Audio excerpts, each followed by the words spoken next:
It's long-term what?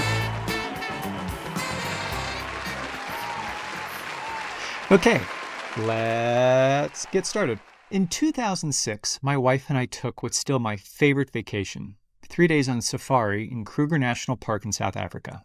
We were excited and a little nervous. Our final flight was in a tiny propeller plane, and just before landing, I watched as trucks cleared elephants off the dirt runway so we could touch down. We saw lots of animals up close, sleeping lions, curious elephants, busy giraffes. But what stuck with me most, all these years later, wasn't the animals. It was our tracker and guide. Our tracker, on the left in the photo, could spot an animal from the tiniest set of tracks. Our guide on the right carried a rifle he never hoped to use. And he didn't just share general facts with us. The rhino we were looking at was named Gina. She was shy and just had a baby girl in September. Our guide and tracker were calm, incredibly skilled, and passionate. They told us that even on their days off, they like to track animals, just because. They helped us stay safe and present, reading signs we never would have noticed and making the entire experience smoother, easier, and richer. That's how I like to think of assisted living. The residents are still on their journey, still exploring, engaging, living. And beside them are skilled, passionate caregivers who know how to read the signs, respond with care, and help things run more smoothly behind the scenes. Like great guides, they're always nearby, quietly keeping things on track so residents can focus on the fun stuff, the moments that matter. So today, let's take a journey into what assisted living really is, how it fits into long-term care, what it costs, and how to find the right fit. Plus, a deep dive into the world of bananas. Before I do, let's zoom out. Long-term care isn't a one-size-fits-all. There are lots of different paths you can take. Today we'll focus on how assisted living fits into the care journey. So what is assisted living?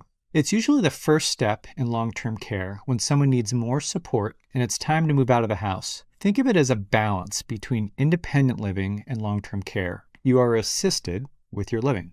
Residents get help with everyday tasks like dressing and bathing. There's often a 24/7 staff on hand, plus support with medications, and sometimes even physical or occupational therapy. Assisted living often gets a bad rap, viewed as a place to avoid. Just think of the Golden Girls, where their running joke is about sending Sophia back to Shady Pines. If I know my Dorothy, there's only one thing that makes her this happy. You're going back to Shady Pines? In reality, many of these seniors love these communities. Most are cozy, with on average about 40 beds, offering private apartments and a homey vibe. Shared meals, housekeeping, laundry, transportation, and plenty of social activities are usually included. So who are the residents? Most are over 75. Here's Ed, holding court and cracking up the ladies. Ed's approach to life is awesome. I mean, he just wants to make the best of every day.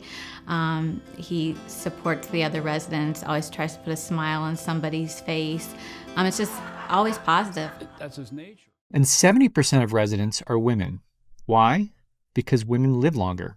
Many residents begin their care journey at home, which I discussed in another video. But as their needs increase or caregivers hit burnout from juggling too much, a move to assisted living is often necessary. Residents often stay for about 2 years, with many transitioning to memory care or a nursing home afterward.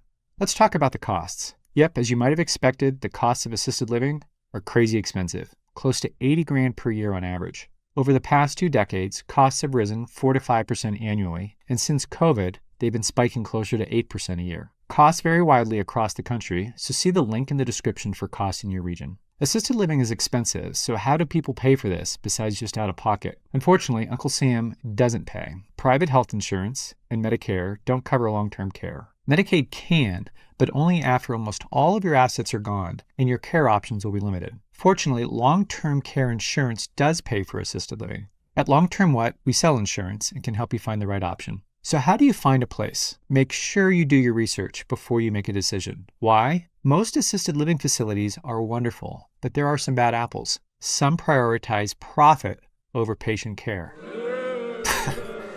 Whoa, we got a spicy audience today. Unlike nursing homes, assisted living facilities are not regulated by the federal government. Instead, each state sets its own standards. Even though close to 1 million people live in assisted living, it's crazy that regulations can be looser than, say, ones for bananas. So let's compare. Assisted living has no federal oversight, but bananas, they've got the FDA, USDA, and probably a banana hotline. Assisted living facilities might get inspected once a year, maybe.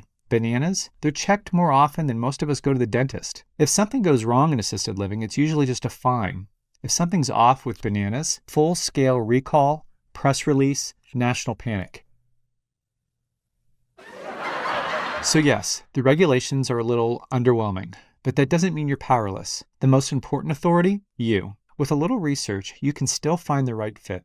Start online by reviewing inspection reports from your state's Department of Public Health website. See the link in the description for other online resources. And there's no substitute for visiting in person. Don't let the free cookies fool you. Ask the hard questions. Look for cleanliness, safety features, and accessibility. Chat with staff, residents, and visiting family members to get their insights. Ask about personal, medical, and specialized care options. And check out the social calendar and try a meal in the dining room. Review the contract in detail and get a clear breakdown of all the costs. In summary, assisted living offers a thoughtful balance between independence and support. From help with daily tasks to staying socially connected, it's designed to make life smoother and more enjoyable. Just like a great safari guide, assisted living staff handle the tricky stuff so residents can keep exploring, engaging, and living all the way into the sunset. I'm Jesse, and this is Long-Term What?